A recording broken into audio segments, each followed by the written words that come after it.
I'm not a good person. There's really no other way for me to say that. I'm okay with that at this point in my life. I was dealt a rough hand my entire life, and unfortunately, I played the hand I was given. I'm not looking for sympathy either. It is what it is. So with that being said, I hope you understand why I'm telling this story anonymously. It's hard to believe now, but this story I'm about to tell happened to me almost 20 years ago. Back in the early 2000s, I was the worst I'd ever been. I was constantly getting into trouble. You name it, robbery, fighting, Grand Theft Auto, the list goes on. There was this one horrible night where I came awfully close to getting what I deserved. Back then, there was about a 6-month period when I played this little game. I would drive to a different small town in the middle of nowhere every couple of days. Because I never stayed in one place long, finding these little towns was very easy. There's literally a countless number of small towns in the United States. When I arrived in these towns, I would spend a little bit of time scouting the area and finding an old couple. My target couple would always be old and frail looking. It's hard to explain, but they would also have to seem weak. I know that seems vague, but part of my grift relied on them being mentally weak in addition to being physically weak. Once I found my ideal candidate, I would wait until it got good and dark, but not too late.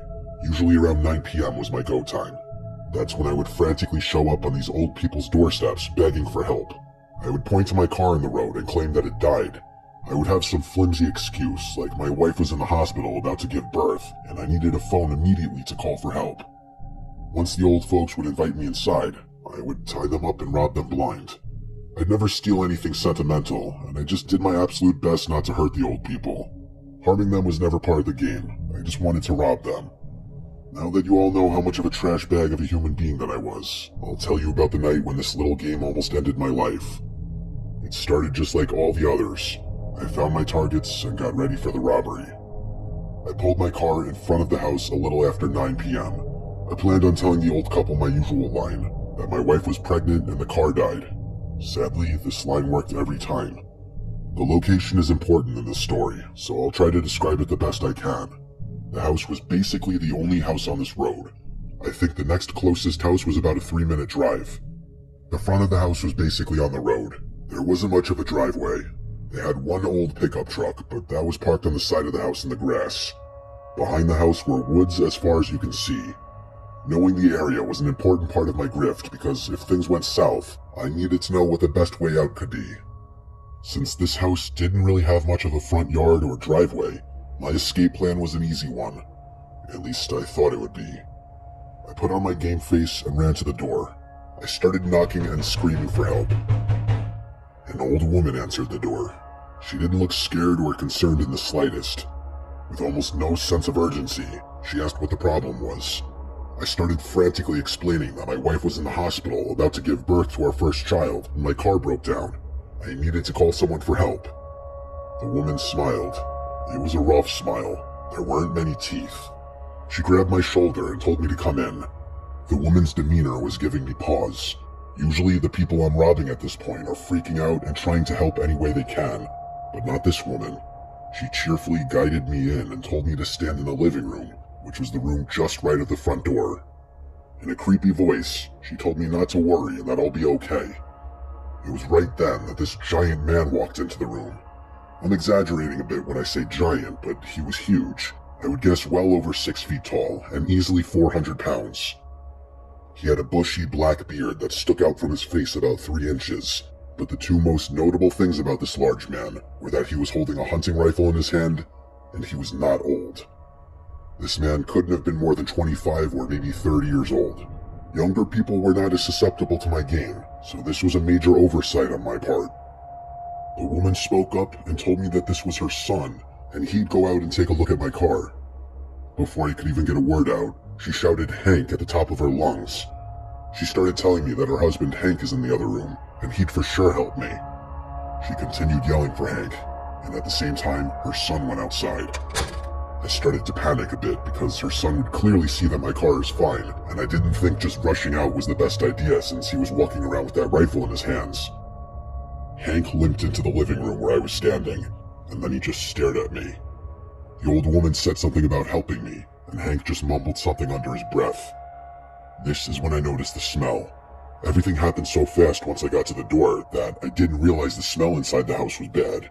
Like really, really bad. It wasn't the smell of body odor, it was something else. Something worse. And that's when I decided it's time to go. I started creeping toward the door, and I saw Hank mirroring my movements toward the door. The old woman was also creeping closer to me and asking where I was going. She kept asking me what was wrong, and asking if I still wanted their help. I made up a stupid lie and told them I needed to get something out of my car. Both of them were closing in on me. When I was about 6 feet from the front door, I made a hard move and sprinted the rest of the way. As I ran, I felt Hank attempt to grab me, but thankfully, my youth allowed me to slip away quickly. For a split second, I forgot about their son outside. That intense moment inside had my blood pumping, and leaving was the only thing on my mind. When I got to the car, I noticed that all 4 tires had been completely deflated. As I ran closer and inspected the tires, I could easily tell that they were slashed. I didn't know what to do or what was going on. I didn't see their son, but I heard Hank yell from the house that I was outside and that I couldn't have gotten far. I decided to run into the woods. I know that's like a cliche, but hiding in the cover of darkness in the woods seems like a better idea than running on an open road. I sprinted deep into the woods for a minute or two, and then hid behind a big tree to catch my breath. I got down to the ground and did my best to listen for footsteps. Not long after, I heard the sound of heavy footsteps coming toward me. I couldn't move because that would clearly bring attention to my hiding spot. I was holding my breath and trying my best not to move a single muscle. The footsteps were getting louder, and they felt like they were on top of me. And I looked to my side, and 2 feet from my head was the old couple's son walking by me, swinging the hunting rifle in his hand. I think the only reason he didn't hear me was because of the loud sound of his heavy footsteps. I could feel myself shaking as he stepped by me. Somehow, he didn't see me and just continued walking in the dark. I waited for him to get out of sight, and then I basically crawled out of the woods. When I got back to the house, I still snuck quietly back to my car. I could see in the windows of the house that the old woman was just standing there looking outside toward the woods. Somehow, she didn't see me. I didn't see Hank, which led me to believe that he must have been in the woods also. I decided to do the stupidest thing ever, and I still can't believe it worked. I got into my car with its flat tires, and I essentially rolled down the street as far as I could before the tires were completely dead. Once I could hear them grinding on the ground, I got out of my car and ran as fast as I could back to the town. It took me a while, but I made it. I eventually got someone to tow the car out of there, and I didn't tell them or any police about the old people. I didn't want anybody to dig too deep into my life. Once I got away and got the car towed, I didn't want to think about those people ever again. I don't really know for sure what happened that night. I know what I felt and I know what I saw. The body language, the smell, the slashed tires, just everything adds up to something bad. I found this experience to be a middle finger of karma from the universe. I did somewhat clean up my act soon after this experience, but I definitely didn't become a saint. I'm still a bad person from my past.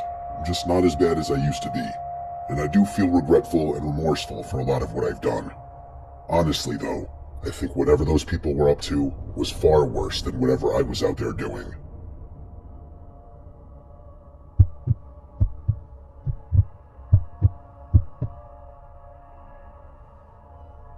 I've never shared this story before in its entirety because I don't like the way it makes me look. Basically, I spent a little over a year being a criminal. I worked as an overnight security guard for this large strip mall in my hometown. For obvious reasons, I'm not going to mention the name of my hometown, the mall, or anything else that could potentially get me in trouble. For the first few months, I took my job very seriously. Once I had the lay of the land, I realized how insanely boring my job was. At first, it was like a dream job. I'm a night owl, so staying up all night is nothing new. I also don't love people, and this job had about zero human interaction. I would monitor the security cameras, make a few nightly walks around the mall, and basically listen to podcasts or watch shows on my phone all night. This honestly got old a lot quicker than I thought it would. It was the boredom that got to me. I needed something to give me a little spice in my life. I spent most of my life to this point never getting into trouble. I wasn't a bad kid, and for all my adult life to this point, I had never gotten as much as a traffic ticket. One night, after monitoring the cameras, I realized that one of the back doors didn't have a camera near it. I don't know how that could ever happen, but I was happy it did. I should explain the layout of this strip mall. Just like any other strip mall, the stores are all lined up in the front. What was cool about this mall was that behind every store was a large back room that connected every store to the security office. From the office, I had access to every store, so even though the front door of a store would be locked, I could still gain access from the back room. After discovering that back door with no camera, it got me thinking. I wondered where all the other blind spots were. I started paying closer attention to the cameras and making notes of all the blind spots I could find. When I would make my nightly walks, I would go to some of these blind spots and do something stupid like a dance move. And then when I got back to the office, I would play the tape back and see if you could see me dancing. If you couldn't see me, then I knew the spot was blind, and I made a note in my phone of the exact location. Once I noted every blind spot, the boredom set in again. I started to think of ways I could utilize these blind spots with the back door. I started with something small. I went to one of the stores and took a hat that was on a rack in a blind spot. I opened the back door and put the hat in a box outside the door. When I left that morning, I drove around back and took the box. The next night, when I showed up, I played the tape back from when I took the hat, and when I left, there was no video at all of me. I had convinced myself that I had perfected the art of stealing just like that, and that's exactly what I did for a long time. At some point during the shift, I would just steal something because I could. Sometimes it would be something small like a cheap t-shirt, and other times it would be something far more valuable like an expensive pair of sneakers.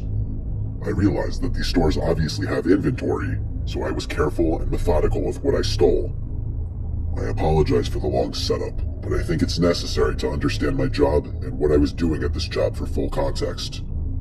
One night while I was making my rounds, I heard something. This was the first time anything of note ever happened. The only crime that ever happened on my watch was being committed by me. The noise sounded like children laughing. I pulled out my flashlight and searched the area. I didn't see anyone. I could hear the laughter all around me, and what sounded like whispers, but the whispers were incoherent. I started yelling for them to come out, but there was nothing. I could hear the movement and laughing, but I couldn't see anything. The worst part of all of this was that it was all around me, and I still couldn't see anything. I felt crazy. I shouted that I was going to call the police, like the tough security guard that I was, and the laughing stopped for a second, but then it started again. I ran out of the store and back to the office. I pulled up the tape and saw nothing. All you can see in the security footage is me waving the flashlight around like an idiot and yelling at nothing. I didn't call the police because my plan was to catch these kids when they tried to escape. I may know where all the blind spots are, but I know there's no way these kids would know. I pulled up all the camera feeds for that store and watched them all night, and surprisingly, I saw nothing for the entire evening. Close to dawn, I went back to the store and walked around, and I saw no evidence of any kids or break-ins. I chalked this up to my mind playing tricks on me and just decided to move past it. I had the next 2 nights off. When I went back to work, I asked the guy who was leaving as I was punching in if anything weird happened the last 2 nights, to which he said no. That night, I decided I was going to check out that store again and maybe help myself to a little something. When I got to the store around 3 in the morning, I made my way to the sneaker section, and as I grabbed a pair of new Vans, I heard something swoosh by me. I froze because any noise you're not expecting is alarming in this situation. I shouted, "Who's there?"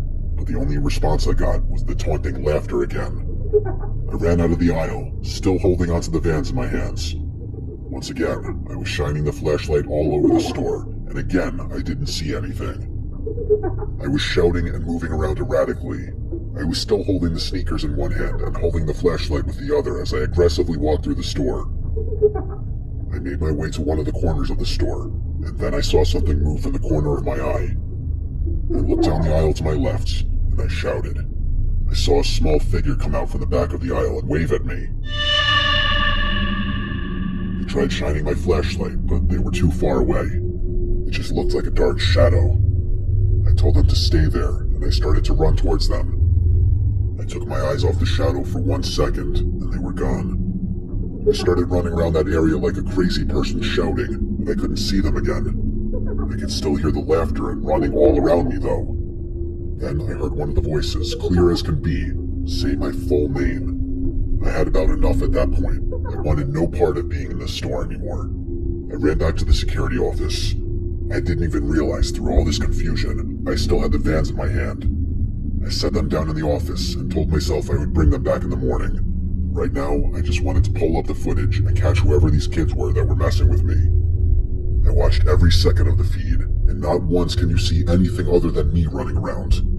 I looked insane. The craziest part is that there's a camera that faces down the aisle where I saw the kid, but on the footage you can't see anyone. I don't know if it was just too dark or what, but there was no sign of anyone. That morning when my supervisor showed up, I told her all about the previous night and the night from 2 days ago. She pulled up the footage and only saw me running around like an idiot. She also saw the vans in the office and questioned why I had them in the first place. I didn't have a real answer for her. I could tell she was more suspicious of me. She told me that some of the stores had reported some theft, and that the vans in my office and my erratic behavior didn't look good. I kept trying to tell her that I wasn't being erratic and that there was someone in the store. I told her that they even knew my name, and she didn't believe me. She basically accused me of stealing right there, and I denied it. I quit at that moment because I felt like if I didn't work there anymore, I couldn't get in trouble for stealing. I don't know why I thought that. They ended up doing an investigation for the theft, not the potential intruders that I reported. Somehow, I didn't get caught and nobody was arrested.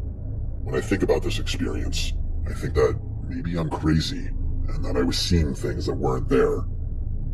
I also don't have any history of seeing or hearing things like this, and I haven't heard or seen anything since then. I know what I saw. I know I can't prove it, and I know it sounds insane, but I know I saw someone standing there. I know someone was messing with me. I just can't believe they knew my name.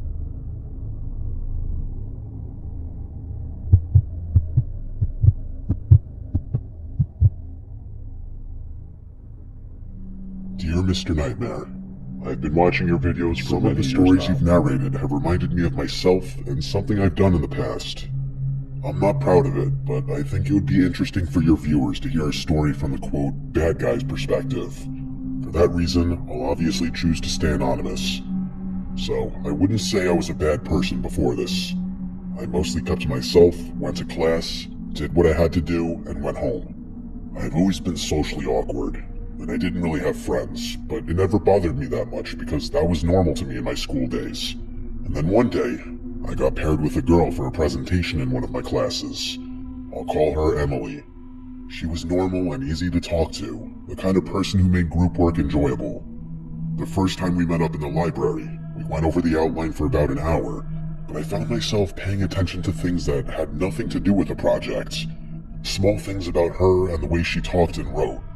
I realized instantly I had a thing for her. After that, we exchanged numbers to stay in touch about the presentation, and that should have been the end of it. That night, I looked her up online. It wasn't hard to find her after saving her number so I could see her Snapchat profile through contacts, which is how I got her name. Within a few minutes, I had her Instagram, and from there, it just kept going. I thought it was harmless. I was just curious because honestly, this was the only real female interaction I had for a long time, and I was infatuated. I scrolled through her photos. I saw where she went, who she spent time with, and I started noticing details in the background that I could kind of piece together. It turned into me checking her accounts constantly, like it had become part of my routine.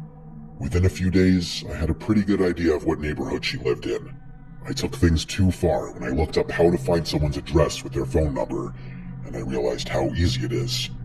When I found it, I drove past her house once, then I circled back and slowed down. There was a light on upstairs, and I wondered if it was her bedroom. I noticed the red car parked in front of the house that I was pretty sure was hers because it had a parking sticker for our college on the side window. I should have stopped there, but I got addicted to stalking this girl. It turned into something I did a couple nights a week. I always stayed in the car and told myself I wasn't crossing a line, even though I clearly already had. One night I was parked a little further down the street and noticed the blinds in the upstairs window shift a little bit. I saw someone peering out the window. I couldn't tell if it was her, but it was definitely someone peering out. I started freaking out, thinking she or a family member noticed me and was onto me. I left right away, perhaps making it more suspicious. and the whole drive home I couldn't stop thinking about it. The next day in class, Emily acted completely normal, but at one point she had a comment that made my heart drop. She made a subtle comment about some of the boys at the school being creepy, and that she was dealing with a stalker situation. I didn't ask her to go deeper into it, because I was terrified to know if she was referring to me. After that, I stopped going near her house. I stopped checking her profile as much too. I was convinced she might have caught on, and I didn't want to push it further. Now here's where things really started messing with my head. At this time, I was living in my grandparents' house. That was handed down to my parents after they both passed, and I still do live here. So, I was alone. I was in my room at like 9 o'clock at night, and I heard something outside, like a light tap against the window. I don't mean someone ominously tapping their finger on the glass. I mean it sounded like someone brushing up against the glass as if trying to look inside. I was too scared to go look though. The next night, it happened again. But this time, it sounded like it was coming from a different side of the house. This was when I knew it wasn't a coincidence. And it only got worse. I started seeing shapes through the blinds, someone standing too close to the window. It was never clear enough to see who it was, just enough to know that there was a person or multiple people circling my house. I stopped opening the blinds completely after that. I stayed in my room with the door locked and the lights off. This went on for days. I stopped going to class entirely. I barely left my room unless I had to. There was a person or a group of people trying to see if I was home. I started using my limited money to have any food or necessities delivered because I didn't want to leave the house. Every sound made me feel like someone was right outside. During all of this, Emily started texting me asking if I was okay since I hadn't shown up to class or responded about the project. I didn't answer right away, but eventually I replied and told her I was sorry and asked her to please stop sending people to my house. As soon as I sent it, I regretted it. Her response came a few minutes later. The typing bubble came up, then disappeared, then came up, then disappeared. I watched the whole time as she was definitely trying to figure out how to respond. When she did, she responded confused and concerned, asking what I was talking about. That was the moment it really hit me that maybe she had nothing to do with any of this. I tried to play it off like I sent that message to the wrong person, and she surprisingly didn't question it after that.